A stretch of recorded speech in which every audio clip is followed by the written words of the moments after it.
thine own self be true. Huh? It must follow as the night the day, thou canst not then be false to any man. Shakespeare has an awful lot to say about being true to yourself, right? Mm. And when somebody really is true to himself and when he's not. Do you know the two gentlemen of Verona? In the two gentlemen of Verona, one of the gentlemen of Verona is betrothed, right, to Julia. His name is Proteus, well named, mythology. And, a betrothal in those days was what? A much more serious thing than, being engaged, as we say, is today, right? I mean, it was like, a solemn promise to marry, right? And he's confirmed that intention of marrying her with 20 soul-confirming oaths, as you learn in the play, right? Okay. And Valentine, of course, is his best friend, right? Now, Valentine had gone off to the court to kind of finish his education, get some polishing, right? And he falls in love with the daughter of the Duke there at the court, Sylvia, right? Well, finally, the father of Proteus says, I think, good for Proteus to go to the court and spend some time there and get some things. So Proteus goes to the court, and Valentine tells him about his love for Sylvia. Wow, he sees Sylvia, wow. And so Shakespeare has one of his soliloquies, right? Where Proteus is, undergoing the temptation, right? Of what? Being false to Julia, that he's betrothed to, and false to his best friend, Valentine, by pursuing what? Sylvia, right? And Valentine has a plan to elope with Sylvia, right? Because the father is not going to allow this marriage. And Proteus reveals this to the Duke, right? Gets him good with him, right? And Valentine is banished and so on, right? But anyway, in that soliloquy, one of them, Proteus says, I can't be true to myself without being false to what? Julia, and false to Valentine, right? Okay. So I sometimes give students that part of the Two Gentlemen of Verona, and then the words of Polonius, right? This above all to thine own self be true, and it must follow as the night the day, thou canst not then be false to any man. Right? Proteus is saying, I can't be true to myself without being false to his betrothed and his best friend, right? I say, who's right? Polonius or is Proteus really being true to himself, right? Well, he's got this emotional surge, right? Lust, we don't call it, for Sylvia. But he had what? Chosen, right? Julia as his bride. He had chosen Valentine as his friend, right? So when is a man true to himself? When he's true to his emotion or to his choice? His choice is hard. Yeah. I take the example sometimes of an alcoholic, right? And sometimes the alcoholic realizes that he's making a mess of his life, maybe other people's life, and so on. So he joins, Alcoholics Anonymous, something like that, right? After due deliberation, he considers that he has to give up drinking, right? Okay. So he's chosen to give up drinking, right? He sees the harm it's doing to himself and his family. But he's going to be tempted sometime to have a drink, right? He's going to have an urge to have a drink sometime, huh? Now when is he true to himself? When he gets into that urge to have a drink and goes into the bar? Or when he adheres to that choice he made and calls his buddy who's going to hold his hand until he gets over the temptation, right? When is he true to himself? See? Well, I asked the student the question, which is more me? My emotion or my choice? Yeah. And I take an example or a sign of that from the courtroom, right? Other things being equal, which do we judge more severely? A crime of passion or premeditated murder? Premeditated. Yeah. Because the man seems to have more chosen to do this, right? Than the man who comes home suddenly and finds his wife in bed with somebody and, kills him as they do in Italy quite often. The judge dismisses it, right? case in California is kind of funny. The guy was in the cement business, right? One of the trucks, and one day it just happened by chance that he was near his home, so he thought he'd drop in and have lunch with his wife and kind of surprise her. And when he drove up, he saw this real nice convertible in front of the house. I wonder who that is. And he started going in the house. He could hear the voices from the bedroom, right? So he's embarrassed, so he kind of backed out and getting back into his truck and go away. And then he had a second thought, and he backed up the truck and emptied the cement in the guy's convertible. Well, I remember the count, it came to the courts finally, but the judge dismissed the case on the grounds that it was justified. But actually, it's justified to come home and, kill the guy, right? So it was a good decision on the judge's part, maybe. But the point is, we hold you more responsible for the what? The choice, right? And that's why, we say, I think it's kind of a common observation, people have made that if you get angry with somebody, right, and you say some hot words to that person, you don't want to see them again or something like that, you're more able to go back on that than if you write them a letter, you see. And that really finishes it, to write a letter. You see, you're stopping and taking the time, and you seem to be really, more choosing, right, to break off with this person rather than just expressing your momentary frustration with this person or something they've done, right? So, but notice choice is tied up with reason, right? So, which is more me, my reason and my choice, or my emotions? It's interesting when you ask students, which is more me, reason or emotion? They'll sometimes identify at first with their emotions, right? See, but then later on they start to think about it, right? They'll begin to see, well, maybe that isn't true, right? See? And that's why, as they say, they regard the premeditated murder, right? You thought about it, you chose it, right? As even more responsible than you are for the murder or crime of passion, right? Because that's more you. But also the simple thing, when you're in the bar and your friend is about to get into a fight with somebody and you see all kinds of trouble coming if he has a fight with this guy, you say, Joe, get control of yourself, right? Well, something's in control of Joe. But when anger is in control of Joe, Joe is not in control of himself, right? But when his reason is in control, then Joe is what? In control of himself, right? That's a sign, right? That we think that reason is more important than the emotion. Because when reason is in control, I'm in control. When anger is in control, I wasn't quite in control of myself, right? You see what I mean? It's not just the crazy philosophers who think they're more reason than emotion, right? But even the man himself, right? You see that?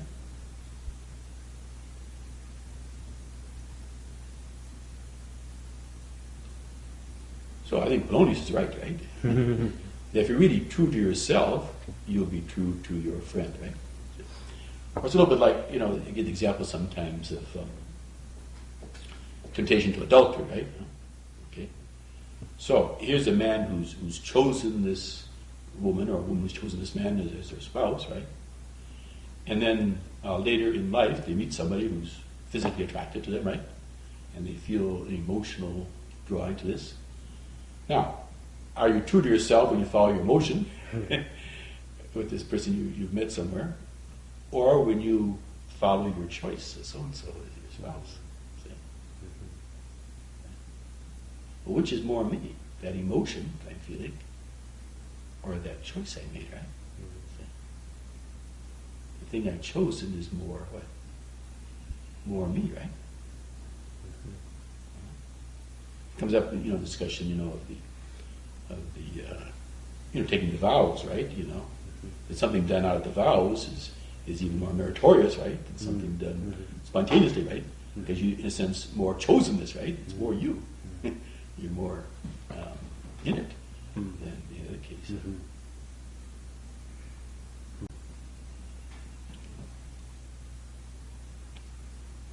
So this above all to thine own self be true, right? If you're not true to yourself, you can't be true to your what? Spouse or your friend or Okay. yeah. Proteus is not really being true to himself.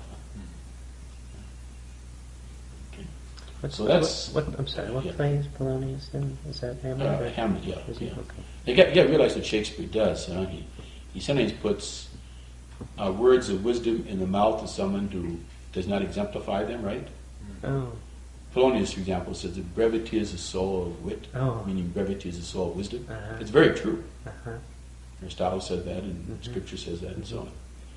But as Hamlet says, Polonius is a tedious old fool, right? So you have people, who exemplify the opposite of what they say, right?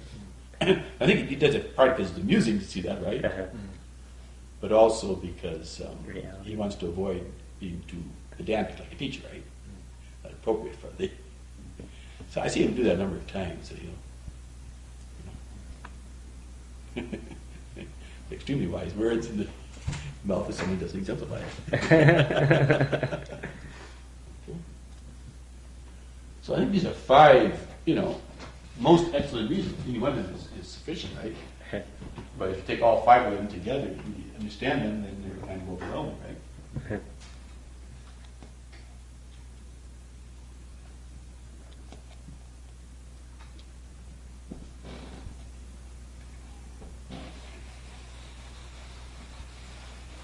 Now we have one more question, right?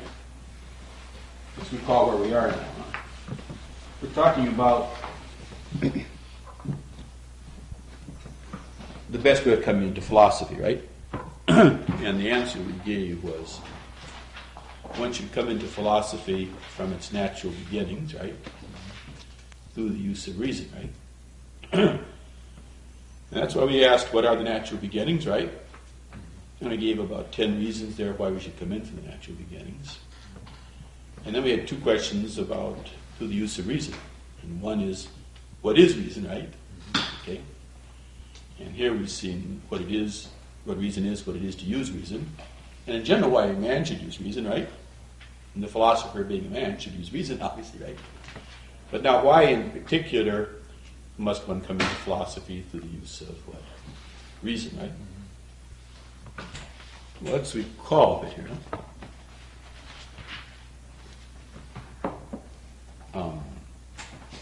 We saw before that philosophy is knowledge over a road, right? Anything to do with looking before and after there? Right. Yeah, a road is a before and after, right? And knowledge. If you don't know the road, you can't follow it, right? So how can one come into philosophy without looking before and after, right? Okay. We saw before that philosophy is reasoned out knowledge, right? How can you acquire reasoned out knowledge without using your reason? Okay. Or we saw that the end was what? Well, let's take it so you're more fun than that. We saw that philosophy begins in what? Wonder, right? Wonder is the beginning of philosophy. What is wonder? Desire to know the why and the why. Yeah, to know the cause, right? So you obviously want to look before and after in the crowning sense, right? To say the least. Right? Okay. The end have to be therefore wisdom, right? And wisdom is a knowledge of the what? First causes, right? Well, cause is before the effect, right? You've already seen that. And first is defined by before, right? So obviously you've got to look what? Before and after, right? We also saw that the discourse of the wise man is the what? Largest discourse, right? In at least 5 of the 6 senses, right? It's the most universal. It's about the most universal, right? If it covers the largest area, you might say. It's about the greatest things, about God himself, right? The cosmos, in a sense, but God himself. It's in terms of the limits, right? It's from the largest and highest to the largest, and it goes from things that are the furthest apart, right? Okay.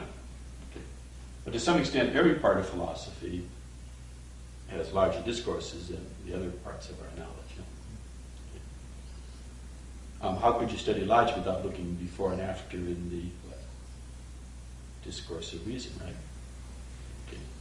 How could you do ethics without looking before and after in the sense of better, right? How could you study emotions? You do natural philosophy without looking at the before and after emotion. Okay. So it's pretty clear there's no way to come into philosophy without using a reason, right? But we also said you have to come into philosophy from the natural beginnings, right? Through the use of reason, right? But could you recognize the natural beginnings as beginnings without looking before and after? Because beginning means what? Before. Everything else, yeah. You can recognize the beginning as a beginning without looking before and after.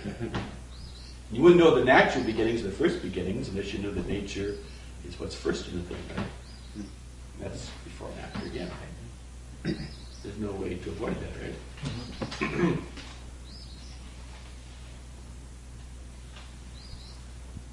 So before we do anything else, should we understand the word before? Right? You can't even understand the words we're using, right?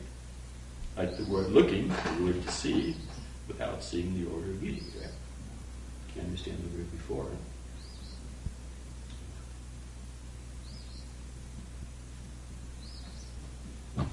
Okay. That's sufficient, huh? Yeah.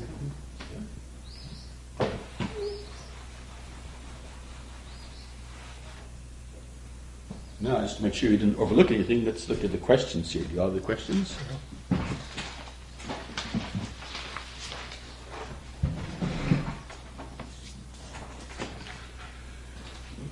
What words in the exhortation define order? Mm-hmm. You got a text of Thomas that, right? How do these same words define beginning, middle, and end? Well, before is the beginning, after is the end, and what's between before and after is the middle. Yeah. But you could make one of these, crisscrossing chart, right? Oh, okay. Before something, not before something. Oh, yeah. After something, not after something, right? Okay. And the middle is what? Neither before nor after. No, the middle is both. It's before something and after yeah. something. Okay. The end is after something, but not before. Okay. The beginning is before, but not what? After, right? Okay. But there can't be a fourth part that's neither before nor after anything, because it wouldn't have any connection with the rest, right? Okay. Okay. That's one of those divisions where you have what? Yeah, you crisscross two contradictory things, right? But you end up with only three real possibilities, right? Okay. You mentioned how that happens before, or other cases, right? When you divide it to looking philosophy. Yeah? Did you ever see that in the Trinity? That's the way they crisscross two divisions to give the Trinity. You ever see that? You can only end up with three. See, this is the way they do it. You say that you proceed from someone and does not proceed from someone. Two possibilities, right? And then has someone proceeding from,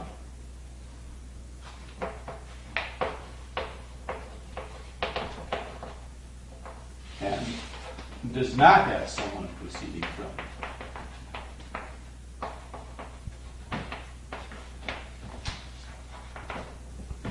Now, who proceeds from someone and has someone proceeding from him? Who's that? The Son. The Son, yeah. Who has someone proceeding from him but doesn't proceed from someone? The Father, yeah. who proceeds from someone but doesn't have one proceeding from him. Holy Spirit. Holy Spirit, yeah. Now, why isn't there a fourth member? Yeah. If one did not proceed from anyone, right, and had no one proceeding from him, there'd be no basis to distinguish that person from anybody else, right? Okay. So it can only be, you only can have three, right? Well, it's the same thing here with the word before and after, right? There can't be, in a plot, let's say, a part that's neither before anything nor after anything. But have no connection with the other parts, right? Yeah. So how do these same words define first, second, third, and so on? How would you define first?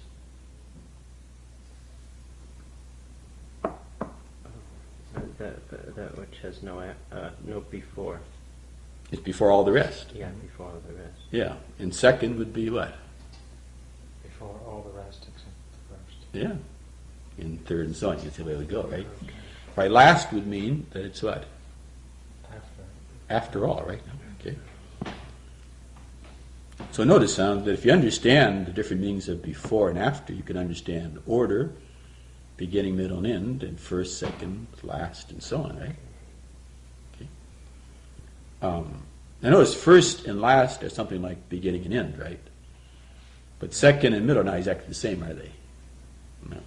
No.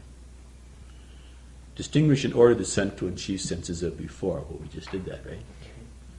Before in time, right? Before in being, before in the discourse of reason, and before in goodness or better, right? In what sense of before does one meaning of a word come before another? Yeah. Why do order, beginning, middle, and end, first, second, last, etc., have many meanings? Yes, before this. Yeah, and they're all defined by before, right? Okay. Now, what is the definition of a thing? That's something we'll be taking up in logic, but do you have any idea what a definition of a thing is? It's a genus. That's part of it, yeah. But a definition is never just one word, right? It's always a combination of words, which in logic they call speech, right? So it's speech signifying what a thing is, right? Okay. When we get to logic, we'll define what we mean by speech there. What word is the first part of the definition of reason? That's the genus. Okay. So what word tells us in general what reason is? Yeah. What is the genus of reason? Same thing. Ability, right? What words complete the definition of reason? Yeah. Now why in general are these used to complete the definition? Because they state what suitability for. Yeah. Yeah. And they also state what is the utmost of that, right? Okay. What is the origin of the word discourse? Running. Running, yeah. So what is the discourse of reason? Huh? It's running from statement to statement.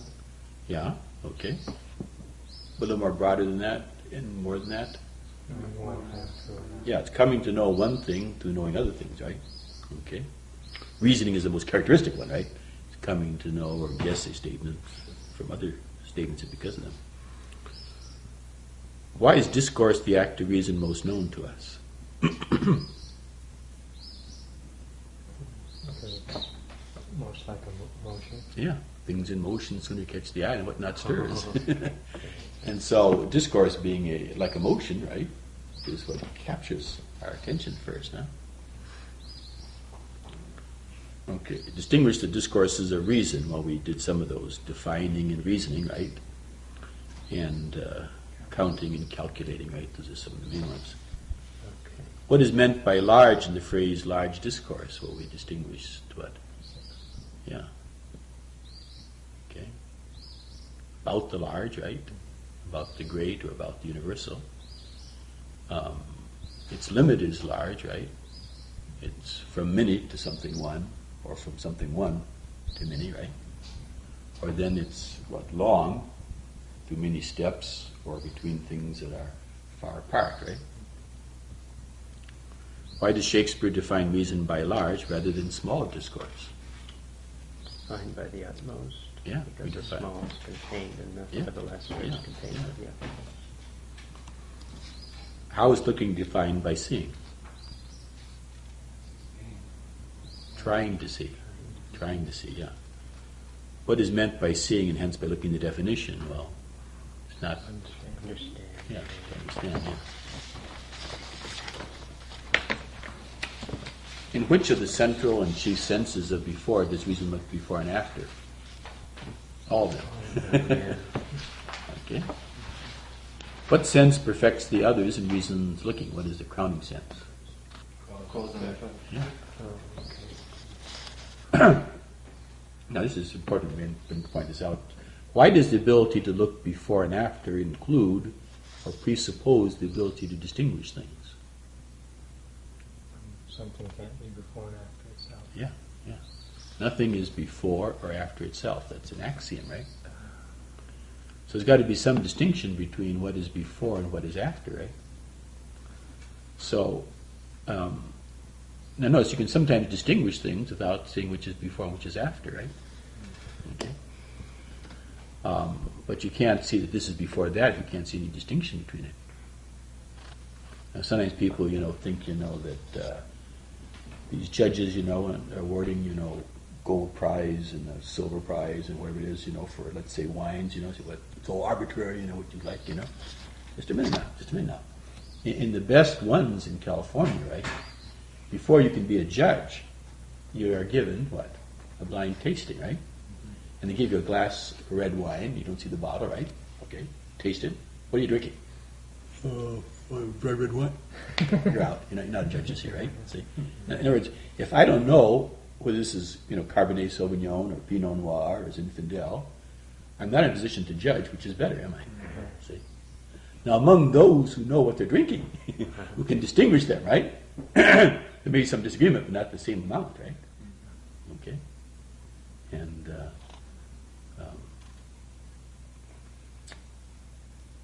okay.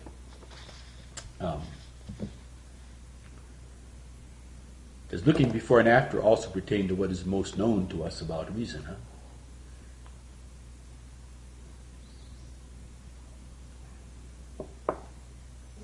It states the object of the discourse. Yeah, the end, yeah. But as I say, anybody who's talked about reason has seen that connection between reason and order, I just bring that text of Heisenberg, Oh, great. He says, to us the world at first appears to be like infinite variety of sound and so on. In order to understand, we have to introduce some kind of order, right? Oh, okay. Yeah, just kind of an actual thing. Why is it necessary to add looking before and after to large discourse? What was the reason we gave for that? Manifest its terminus, its end. Mm-hmm. What you're trying to do, right? I mean, you don't really understand this thing, right? Huh? Not just a motion for the sake of motion, right? Okay. In what way is reason godlike? Huh? Inability to understand. Yeah, insofar as reason is able to understand, and insofar as it actually understands, it becomes even more godlike, right? But it's not godlike in the sense that God is discourse. Huh? There's no discourse in God. He understands discourse, but doesn't have to discourse, right? There's no motion in God. He's unchanging, huh? Incidentally, one time when I was teaching this, I had a student from Saudi Arabia, and he's Mohammedan, I guess, and he objected to reason being called godlike, right? And so I thought I'd explain a little bit, what the Catholic doctrine is, right? And I showed him the text there in the Fourth Lateran Council, the one that Paul VI was calling attention to a lot, where it's correcting, an error there. And it says you can never note a likeness between the creature and God without a greater what? Different. Yeah, greater unlikeness, yeah. There's got to be some likeness between the cause and the effect. So you can go and calm down, but I mean, at first it's kind of the idea that, Death to Yeah. Berquist. yeah. Okay. But it's very much unlike in terms of what? Discourse, right? In fact, you're trying to see, right? You don't have anything like that in God, right? But insofar as reason, to some extent, understands, right? It becomes like God, who actually understands everything, huh? Okay. So in what way is reason not like God? Well, there's no discourse in God, right? There's no search, right? Everything is open and naked to his eyes, the scripture says. Okay. And once you know what reason is, you can go on to talk about what a man and a beast is, right? Yeah. What do man and the beast have in common? Senses. Yeah, they're both animals, yeah. What does man have in addition to what the beast has? Reason. Yeah, what difference separates man and the beast? Well, that's reason. What is a man? An animal with reason. What's a beast? An animal without reason. What is the chief good of a thing? From its end. Its greatest good, right? Its main good, right? Huh? Okay. What is meant by the phrase "market of his time"? All of his life. Yeah, yeah. Now, as I mentioned, time is a metonym for our life, right? Okay. And notice there's a way in which man lives in time much more than the animals do. Huh? We're always thinking about the past and the future and planning our day and so on.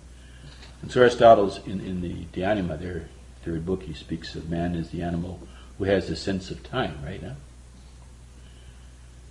And notice that's tied up with that first sense of before and after, isn't it? Huh? See? Man's always looking at before and after in time. Huh? What about the use of his word market? I know Yeah. it's like clear. So like well- price or something? Well, it's the idea of mark, what he aims at, huh? Oh, Like in the idea of the marksman, okay. right? Okay. So it's really Yeah. not, it's a different sense of, it's Yeah, it's but not- you take it. If you take the other sense of go to the market to buy something, right? Right. It's what you what you're give your looking life or for. something. Okay, but it's probably more the sense of what you aim at, right? The marksman. Yeah. In our dictionary, they quoted this. Yeah. Yeah. Shakespeare, they gave this quote. Yeah. They interpret it as like, when you say a market of slaves, it means the selling of, Yeah. Selling price. Yeah. Like, Yeah. just the Yeah. buying and selling of Yeah. slaves, so what you Yeah. do with your time. Yeah. That's What you're aiming at, those things, what you're Yeah. exchanging it for, your life. Okay. Now, why is the chief good of man and the market of his time the same thing? Huh? Well, there you have to see how good and end are basically the same thing. Huh? The good is defined as what all desire, and the end is defined as that for the sake of which, right? Something is or is done. Huh? So if something is desired, men will aim at it, right? And if they aim at it, it's a sign that they consider it to be good, right? So the chief good of man and his greatest good and the end of his life, the end of man, are really the same thing. You know?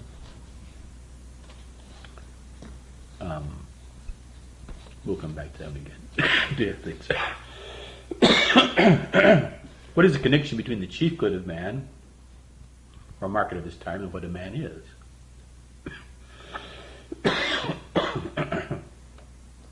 It's the purpose of his nature.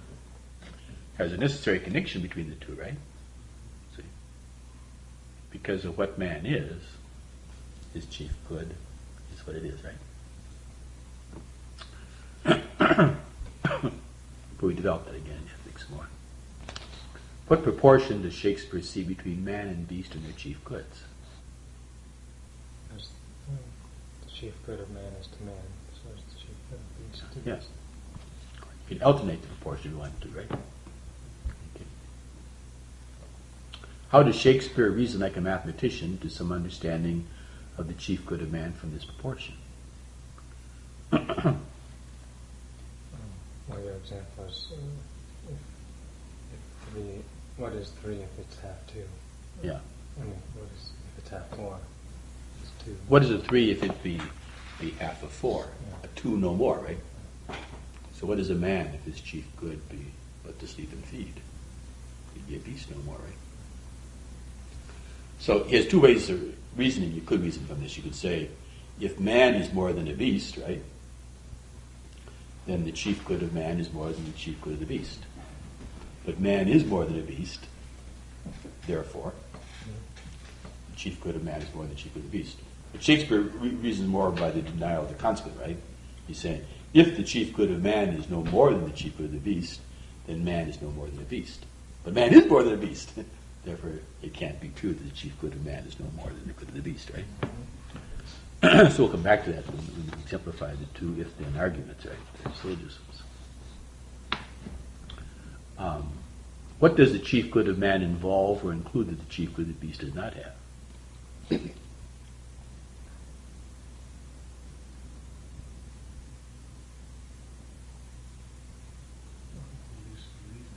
Yeah, right. Well, it's reason in some way, right? But man has, the beast doesn't have, right?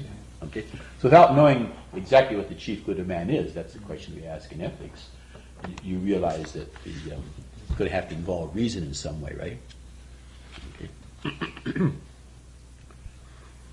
So what reasons does Shakespeare touch upon why man should use his reason or use it more than he does? Well, there's about 5 reasons there. In comparison to what is below man, what's the reason? If you don't use your reason, you'll fall to the level of a beast. Yeah, okay. And that's why, as Boethius says, we use the names of various beasts, people who depart from reason, right? Yeah. And so we call somebody a pig, right? But Samuel Johnson's friends would call him a bear sometimes because he was given to angry outbursts, right? Okay. In comparison to what is above man. Obey God's plan for us. Yeah. And then becoming like God, yeah. Then comparison to man himself. Well, man's Your chief chief good involves the use of reason, yeah. So he can't achieve his greatest good, right, without this. And he can't be what? true to himself. Yeah. Nature. And therefore can't be true to his friend, right? Right? Yeah. So, that's just so all things you can touch upon there, right? So Shakespeare has a lot there in 49 words, wouldn't you say? Of course, as he says elsewhere, and puts in the mouth of Polonius, brevity, which means shortness, right, is the soul of wit, and wit is taken in the older sense there, wisdom. Brevity is the soul of wisdom, right? So I challenge sometimes the philosophers to come up with to show me a better exhortation. This is 49 words, right? 50 words or less, right? Or even 100 words, I'll give them.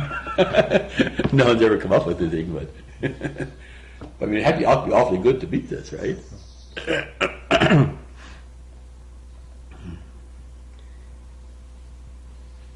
There's some handouts for you today. They have some handouts for you today. For me? If you're finished with your thing. Found some interesting things in Scripture on the road relating to wisdom. Are you familiar with some of the things that you probably have this memorized? Is that error is a result of a disordered movement of reason. Huh? We wander into error, right? As Shakespeare says, we wander into illusions. Huh? And so this idea of knowing the road, that idea we spoke about before, right? Knowledge of the road is necessary to avoid error, right? Now, Thomas will say in the large major premium, right, the logic, directs reason so that we can proceed in active reason, let's say, orderly, easily, and without error, right? Okay? I think those 3 words are kind of well arranged, right? Because in seeing the order that you should follow, it becomes easier to do this, right? And you avoid error, right? Which is due to a disordered movement of reason. Huh? Okay? Now, our Lord, when he's talking to the Sadducees, right? Remember that? The Sadducees don't believe in resurrection. And they want to make something impossible situation by saying that Moses told us that if your brother died and with no offspring, you should marry his wife. And so he gives the example of 7 brothers, right? Who in succession married the same woman, but none of them have any offspring, right? So no one has a moral claim there in terms of having any offspring. Well, then at the resurrection, whose wife will she be, right? And so make the whole resurrection thing ridiculous. And Christ says that you have what? planaste, right? Plane. Oh, yeah. So, well, the Greek word plane, something like this, plane, is the same root as error, right? It means, it comes from the word to wander. Oh, okay. And we get the word planet from that, right? Right. Because the planets seem to wander around the sky, right? Okay? So he says, Christ says, you wander because you don't know the scriptures, so you don't know the power of God. And, you know, they'll be like the angels, they won't be marrying, giving a marriage there, so stupid question. But there you see that's a very important word then, right? Planesi. But it's exactly the same etymologically, you know, in Greek as the word error. Now, if you go back to Shakespeare's great comedy, the Comedy of Errors, right? Oh. You see some of that meaning of the word error too, not just wonder, right? Okay. But I say that suggests the necessity of seeing an order before and after a road to follow, right? In order to avoid error. And that'll go up in Thomas's order with those three words. Huh? Okay. Now the other word is got a different origin, and that's the word mistake. Those are kind of the two main words in English: error and mistake. But mistake is the idea, I think, of you're missing, you're going to take something, right? Oh. You know, what's the cause of that? Huh? Mistaking. What's the cause of a mistake? Wrong judgment. Yeah. Okay. So you don't grasp. If I take, I want to take the truth and I take the falsehood instead, right? Take this rather than that. What's the cause of that? Well, what is suggested by this?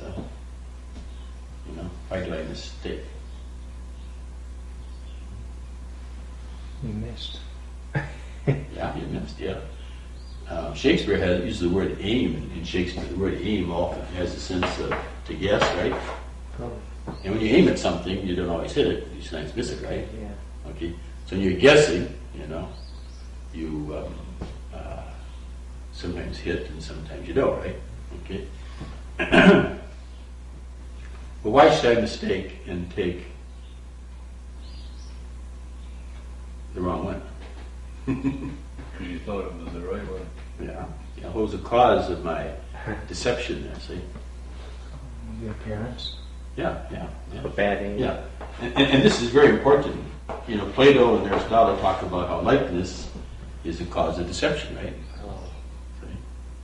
And you wouldn't be deceived if the false is not like the true, right?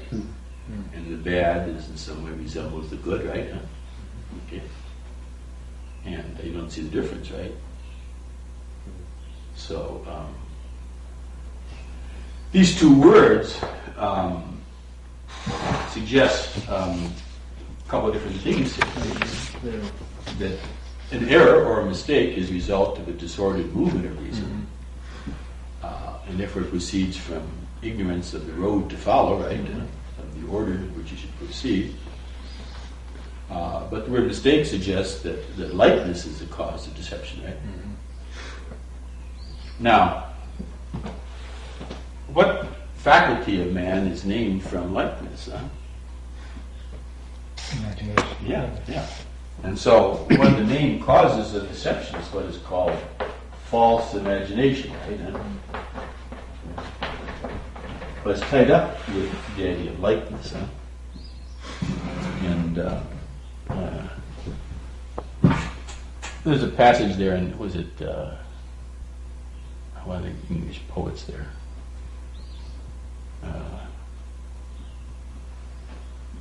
Where he says that the imagination delights in the likeness of things and reason in their differences, right? Okay. But looking before and after, you have to be able to distinguish things, right? To differentiate them, right? So imagination is caught in the likeness of things, but doesn't see the difference, right? And the reason is perfected more by seeing the difference. But reason is helped also by seeing likeness. Huh? Look at the four tools of dialectician. The third tool is difference, and the fourth tool is likeness, right? see the Diana, he puts the two of difference where they feel likeness, right? Because to see the likeness without seeing the difference is apt to be what leads one to mistake, right?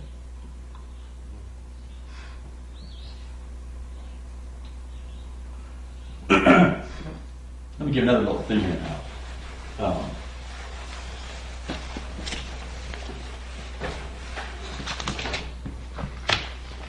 Sometimes I say, using the word wise now, not in the full sense, right? Some superiority knowing. One man is wiser than another because